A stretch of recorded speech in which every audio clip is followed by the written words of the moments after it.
everybody? Welcome back to another Wisdom Girl and Wise Woman show. It's your girl, Wisdom Girl, aka Karma Miller, and this is. Hey everybody, I'm Wise Woman Leslie Christie. And, well, first off, a disclaimer. We are outside in 59 degrees. Yes, we are. Because, I don't know why, but, well, we just wanted to bring the show outside. Yeah. Little different vibe. We're together in the same place. It's so gray out here. Yeah. We normally have natural sunlight, but this time it's God said we need some rain. My plants need to grow. All right, well, tell them what we're talking about today. What's today's show? Small blessings, big victories. Now remember, you outside, so you got to talk a little louder. Small blessings, big victories. Yeah. Well, So. All right, so let's get with it. Yeah. I would try to do this without laughing. I cannot be serious. She is a little off today. I don't know why, but a little. Anyway, well, before you let me just say, please, tag somebody, share this episode with somebody. This is our episode number 79. So let somebody know that we're here, that we are on live today. And let's get right into it. I think it's 19 shows? 29 shows? 29 shows for what? Until our 100th show. Oh yeah. Yo, you know what? 21 is math. I'm not doing the math. Anyway, I'll never do the math. So let's get into it. Gotta get out that ridiculous accent.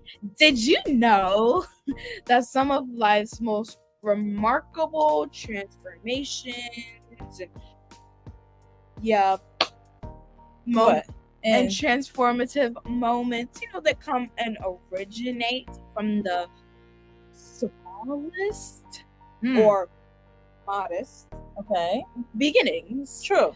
And it is so important to recognize and cherish the small blessings, absolutely, and opportunities that cross our paths. Yeah. Stop. You're okay. Go ahead. Gonna make you crack up. Oh my God! I don't know what's wrong with her today. I apologize. Every day, as these small blessings and opportunities possess the potential to evolve into significant achievements, these small blessings are like seeds, and with the right nurturing, they can grow into mighty trees of accomplishments and big victories. I so agree. It starts with the modest, with the small, and then that grows into something big and tremendous. Yeah. A lot of times, though, we want to go for the gusto. We want to go for the big things. We don't really, honor and respect the small little steps that we take. Exactly. Like, oh my God, I got a new Lamborghini. What about you? The fact that you just skipped the whole Mercedes Benz? I would. No, let me not say. Not just that, but what about that car that you had way before you were able to get that Mercedes? Like, why don't you get it back? Give it to your mama. Like when you were driving a Kia, or or I'm trying to think of something even. Kia's less than that. Toyota. I like Kias. Well, Kias are not bad. I could survive with the Kia. Yeah. Or that Toyota. Yeah, or what about when you're striving for when you're striving for a successful business. Hold on. When you're striving for a successful business, right? But you don't take into, your mind is like, I gotta make this number of sales. I gotta make sure that this thing is working, perfectly. And you don't take into account that, you took small steps before that were successful, that were important, in order to get to that big picture that you want, like learning how to make certain things. Exactly. And being in the presence of people who are doing what you want to do. Those are small steps. Those are those small blessings that lead to those big victories. I just had the most confusing metaphor in my head that you guys may not understand. But kids my age now, we always we literally, when we're walking up the steps, instead of going up the next step, we skip 1 or 2 stairs. So that's how I'm saying. Like, you will skip up two or more stairs, right? You finally get up there, your head is dizzy, and that's how you fall. Woo! Come on, girl. I know that's right. Also, back to the cars. Why are you over here trying to get a whole Lamborghini? What about the Bentley? What about the Lincoln? What about that Cadillac?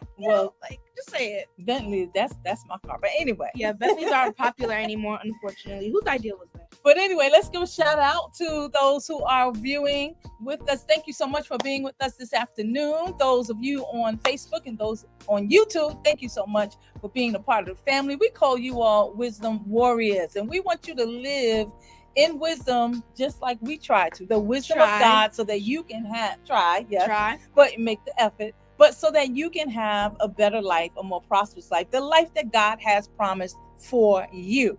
So we want to give a shout out to those in the chat. And like always, I'm number one wisdom warrior. Come on, what's her name? Tanisha. Okay, they can't hear you because we outside, remember? Oh, yeah. Tanisha, hey. Yes. Thank you so much for always holding us down, always being with us in the wisdom room. All right, so we want to just bring some points and some discussion surrounding this topic. Small blessings, big victories. So you take first one. All right. So what we want to encourage you to do is to be more concerned with being a blessing rather than receiving a big blessing. Be more concerned with being a blessing, your life. Even if you're being a small blessing. Well, okay, hold up. What we might interpret as a small blessing. Because I'm going to tell a story. I was a young mother, a young single mother. I'm always telling this story because it changed my life so profound. I know, right? I would like to thank my mother for being born. No, that's not the story. Oh, no. I'm just saying. Can I tell a story? Yeah, you go ahead. Okay, thank you. I'm just saying. And how you gonna thank your mother for being born when I was the one who did all the work for her to be born? Technically. Come on, mothers. Technically, y'all know she couldn't. Technically, she is where she is right now because you didn't even let her watch half an episode. Well, 10 minutes of TV. What am I supposed to watch in 10 minutes? Oh gosh, that is not the story. And that's not today's show. Tell your story, please. Anyway, we're talking about small blessings, big victory. So I was a young single mother at this time, and I was always the kind of person. I'm not asking people for anything. I try to take what I have and live the very best with it. Now that's good, but then there's a flip side. There's a problem because sometimes you really are in need and you got to swallow your pride, right? You got to swallow your pride and be able to go to somebody and say, I need something. So here I am in church, right? I'm in church and someone very special to me just handed me a $20 bill. It was folded up and she put it in my hand. Okay. This is I don't want to say her name, but I'm gonna say it anyway. She's passed on, but this is Jennifer Canars. If you know, any of you know, her business is Manna from Jen's Kitchen. Yeah. Okay, just give a shout out. Okay, so her mother, right? She just handed me a $20 bill. So she just slipped it in my hand. We're in service, and so I said to her, "Well, what's this for?" And she said, because I know that you can use it. That changed my life. Wow, that hit different. Yeah, it was a small blessing, but check it out. It was enough for me to provide something for my child. And what it did was to help me understand that caring for your child and what you do for your child, even in those small ways, makes a tremendous difference for them in the long run. And so, I think that I've done an excellent job raising my daughter. All right. With what she shout out to Ken Miller and Intellectual Preparatory Charter School. But anyway, all that to say that we need to look for those opportunities where we can be blessings to someone rather than trying to receive those big blessings, and understand that this type of concern, it will lead you to big blessings or big victories, I should say, in your life. It really will. And it cultivates gratitude for everything and every possibility that life presents. When you learn to be a blessing, when you learn to be a blessing, then it cultivates gratitude and you learn to appreciate everything in your life. That hit different. All right. But what my example was, it's not a story. It was Okay. back to that staircase thing. So it's like once you skip the step and now you dizzy. Now you decide to walk down the steps. And then you just decide to do it all over again. I'm just gonna go back up and skip a step because now I'm fine. And then you get dizzy all over again and continue doing it over and over and over and over again. I'm like, aren't you getting tired of being dizzy? Wow. Like nobody wants to be dizzy because when you dizzy, that hurt. Wow. So the dizziness was caused by them skipping a step, skipping those small steps. Exactly. When they could have went step by step and got to the place they were trying to get to without being. I like that. You skipped over the Lincoln and the Bentley. You just went straight to the Lamborghini. Okay, let's leave the cars aside. I know. I just want to. I think I want. All right. So what other point we want to raise today for the show? Appreciate the journey as much as the destination. I love it. Yeah. For it is often, the journey where the beauty of small blessings and the power of faith become evident, and ultimately leading us to our big victory. Yeah. That sounds about right. For sure. Yeah. For sure. Because if you don't appreciate the journey that you're taking, then how are you going to appreciate the destination? Where you going? Like you drive into Florida or somewhere in the South. Let's say Georgia, because Georgia. Like, why are you over here trying to get straight to Georgia? Why don't you go to the Natural History Museum? That doesn't sound too bad. I love that. I love that analogy. Enjoy the places that you're passing through. Exactly. Come on with them, girl. Enjoy the places that you're passing through on your way. And then you want to get mad when especially a kid like me. Hold up, that was deep. Hey. Okay, sorry. I can preach that right there. But go ahead. But what I'm saying is, like, especially a kid like me, when you have kids like me, and you find out that you cannot learn something because of somebody, that gets on my nerves. Wow. I'm like, you know what? I try to remember. I'm like, God, give me the strength to not jag somebody. Please. So like it's like I want to go to the Natural History Museum, and now you have because they cry and they scream. I want McDonald's. They cry and they scream, especially if that McDonald's is like the biggest one. Like the biggest McDonald's is either in California, somewhere in the South, California or Texas, but California's not in the South anyway. But I'm just saying, like, maybe like these the things that just make history for what it is. And I'm saying like what I'm saying is that everybody's screaming, everybody's crying in the car. So now, if you just go straight to the Natural History Museum and then go to Georgia, and then continue on your way to Georgia, they're happy, you're happy, everybody's happy. I like it. Just saying. Yeah. It's just. I like that. Yeah. Well, another thing is that small sparks of faith and inspiration, right? It can lead to divine miracles. Oh, I love it. It can lead to divine miracles. It can lead to groundbreaking inventions. It can lead to artistic masterpieces or innovative solutions that transform industries. We're talking about those small sparks of faith and inspiration. Like David and Goliath with the stone and his slingshot. This is what happens. Don't ever underestimate short people. I'm short. She's short.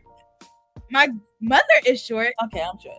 I think I'm like, there's some moments where like, why am I so short? Like it took me 5 years just to be able to reach the top of the cabinet. Like, I'm like, but now I'm glad that I'm short because my mother has a whole school now, and my grandma runs a church, and I'm running 2 businesses. Like I'm don't underestimate or don't underestimate people who may look like they don't have the skills. Exactly. Don't because it's not about appearance. Come on, it's about what God places inside you. Exactly. Okay. Original, whatever has to do with the appearance has nothing to do with it. Yeah. And so faith hit different. And so it was those sparks of faith, those small sparks of faith and inspiration that caused you to own businesses, caused your mother to open up a school and do fabulous things with it, caused me to own businesses and to open up a church, on and on and on. Listen, don't get so caught up in I got to do this major thing before I can get started. Don't get caught up in it. It's those small blessings, the blessing of getting started that leads to those huge, big victories. Exactly. And that's what happened with David. That's what happened with David. Defeating Goliath. Like, listen, I'm not looking for all this armor. No. What's crazy is David and Joseph have similar stories.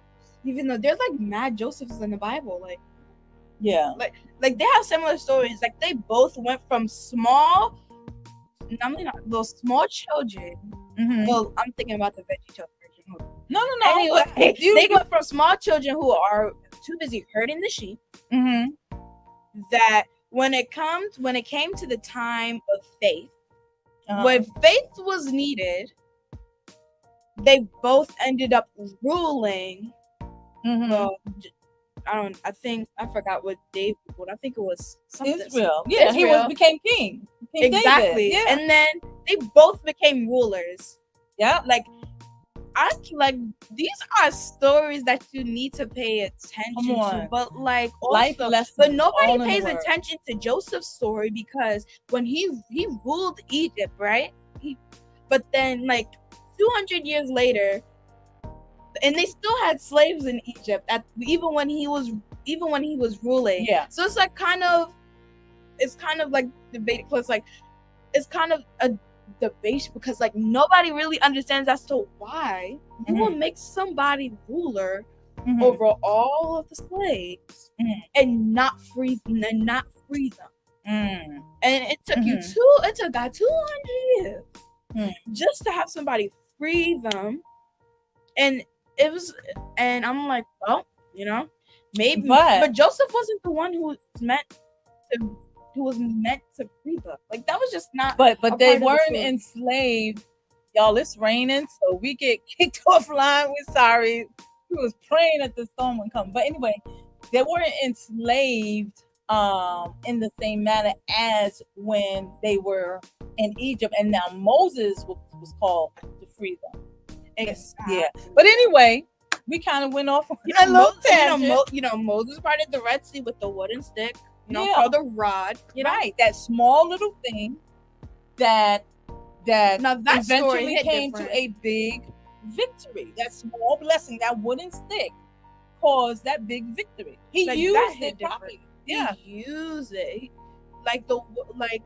The water turned red, and then it parted. It was that hit different. And then the founders of Apple, Yep. Steve Jobs. I didn't realize that both of their names are Steve, by the way. But anyway, Steve Jobs and Steve Wozniak. Yeah. Wozniak.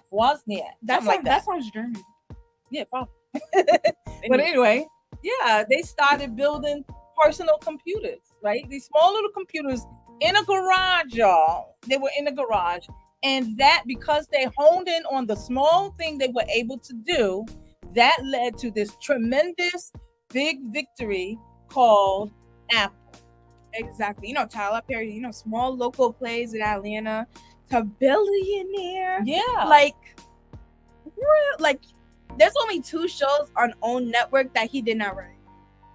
Wow. That's Greenleaf, that's my show. Oh. And Queen Sugar. Oh, that's true. He everything else though he wrote. And BET, they show all his shows. He is the king. Yeah. But it all, when we talk about David, when we talk about Moses, when we talk about Steve Jobs, when we talk about Tyler Perry, we're talking about them appreciating the small blessings, appreciating those small things so that they can so that it can lead them to big victories. Okay. Now that it's called steps, right? It's called steps. You take that one step, you appreciate it, you respect it, you honor it. It'll lead you to another step. You appreciate it, you respect it, you honor it. And then that will lead you to another step, just like the analogy of the staircase that you were given, right? It doesn't go from one step all the way to step 100, okay, unless God just works it out like that. But that's God. That ain't supposed to be on your mind. Come exactly. on. Like That's not supposed to be on also like on your mind. Like Jesus is a good example. Mm. Like he Come on. focused on, like, honestly, Jesus is probably the best example because, you know, he was born in a barn with a bunch of stinky animals, Mhm. you know, and then he used his resources. Like Yeah. everything he knew when he died was not what he knew when he was born. He was born the son of God, but he still had a lot to learn. Yeah, he was a human being. Like he ran away from his parents just to learn.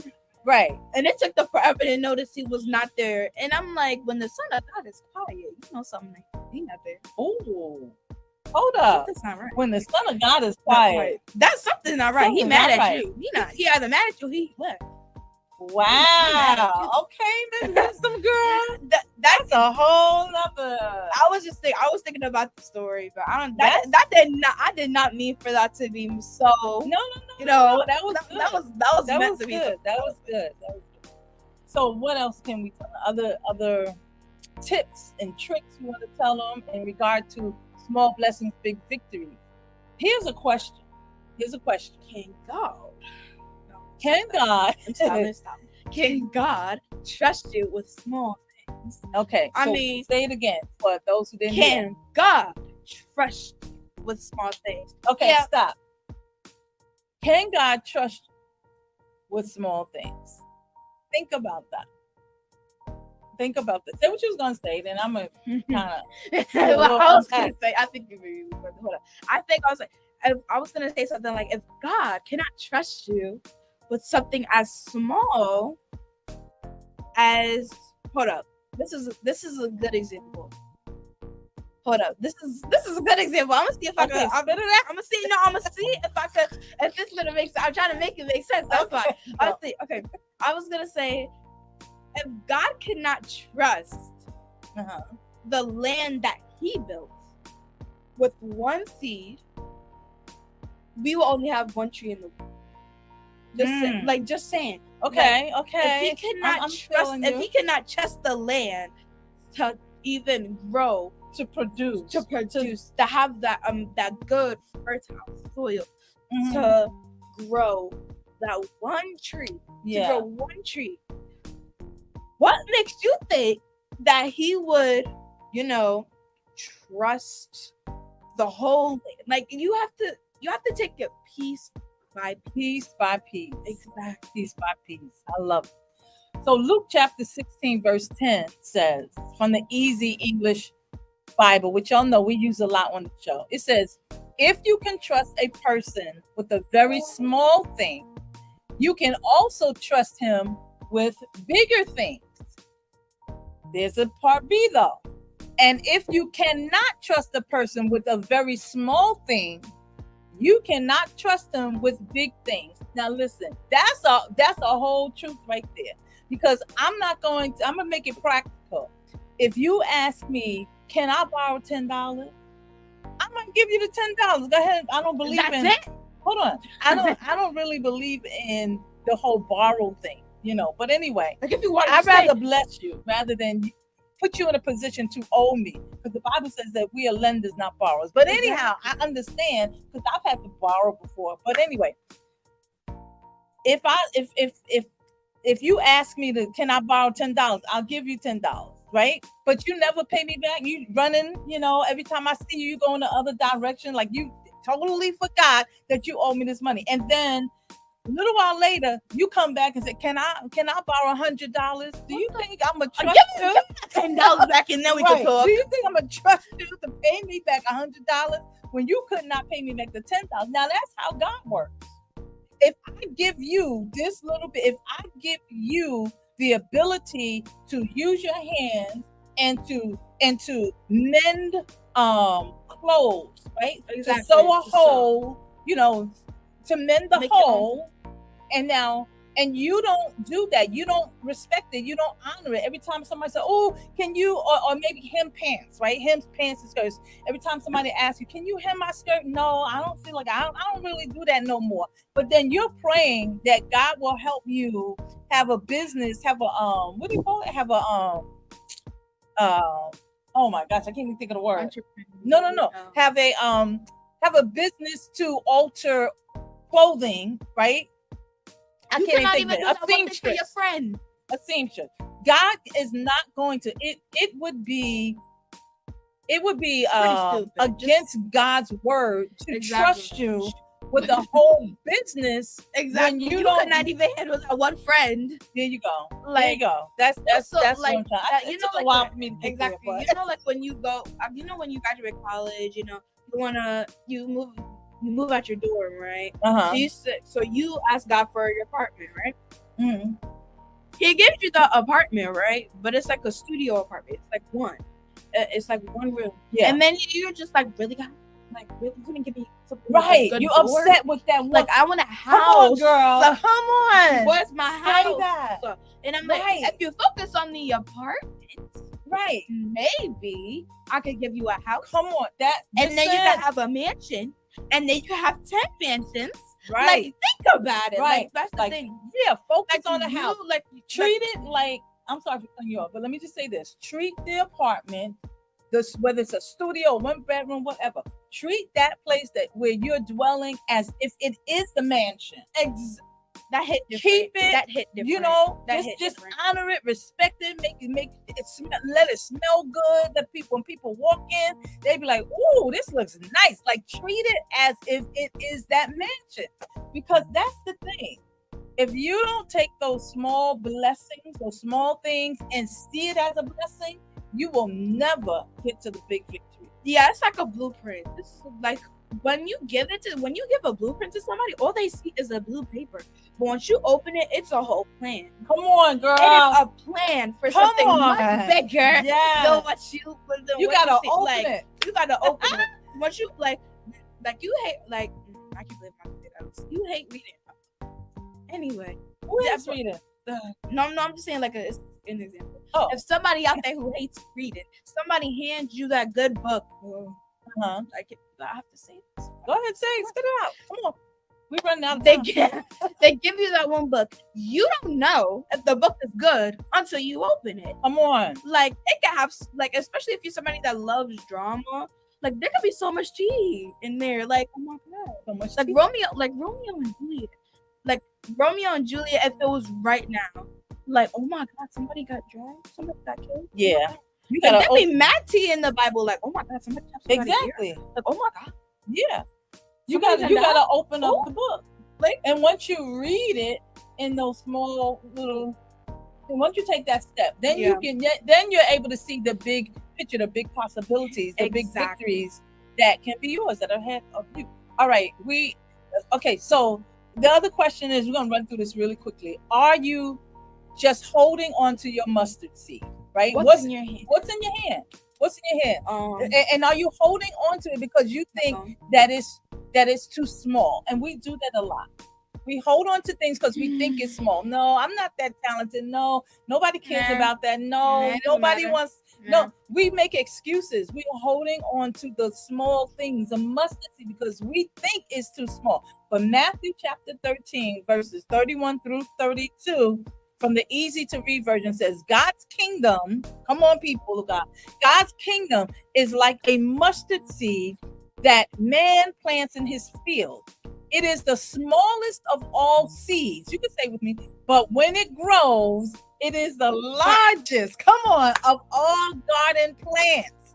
It becomes a tree big enough for the what? Birds. Birds to do what? Come and make nests in the branches. Yeah, there's a whole civilization in that tree. In that one tree, because of there that could be a whole bird hair salon up in there. Come on, because of that one mustard seed. Be a whole that city was hall up in there. And that's what God is trying to tell us today. That's what God's trying. That one thing, that one small thing that He's given you is not small. You can't look at it as, oh, that's all I got. Somebody say, all I can do I heard somebody say, well, I don't really have gifts. I don't really have time. All I can do is cook. Child, are you kidding me? Cook. Do you know what you could do with just cooking? Exactly. All I could do is bake cookies. Well, you better bake them cookies and bake it and honor that gift and until that you better little, bake cookies until you you get that bakery. Come on now. Come on. We got to see it as that could if you open, I'm telling you, especially when you live in California and LA, you really got the advantage because everything up there, celebrities be visiting. Like if you open up that bakery, that could be the first celebrity bakery that has been seen in generations. Absolutely. Just saying. Yeah. So you gotta honor the small blessings. Small blessings, big victory. It's when you learn to honor it, respect it, and treat it like it is the best thing ever in your life, that will lead you to big victories. Joel Osteen said something that I think wrapped this up really nicely. What does he say? When you focus on being a blessing, God makes sure that you are always blessed in abundance. There you go. Focus on being a blessing. Blessing, bless somebody with what you have. Bless somebody with your words. Bless somebody with a smile. Come on, don't always be mean and always got an attitude with it. No, be a blessing. Come on, be a blessing. And God will bless you in abundance. Now, Vincent van Gogh says, great things are done by a series of small things brought together. Yeah, I love you. Just made me want to watch Netflix. I love it. I love it. I love it. So we just want to encourage you today. We just want you to know that God has a bigger plan for you, that God has something so great, big victories just for you. But you gotta see God in what you think is small, because what we think is small, God sees it as just God things. Everything is a God thing. Everything. I can see a whole thing on it. I can see you. Everything is God. If He gave it to you, it's big, even though it might seem small to us. And the thing is, even when you pass on, even when God calls you home, your story's never over. Your story's never, unless there's never really an ending. Hold on, unless you never did anything with the small thing that He gave you. Anyway, moving on. All right, we go. Like that story is never finished. Like there's no way to finish. That story.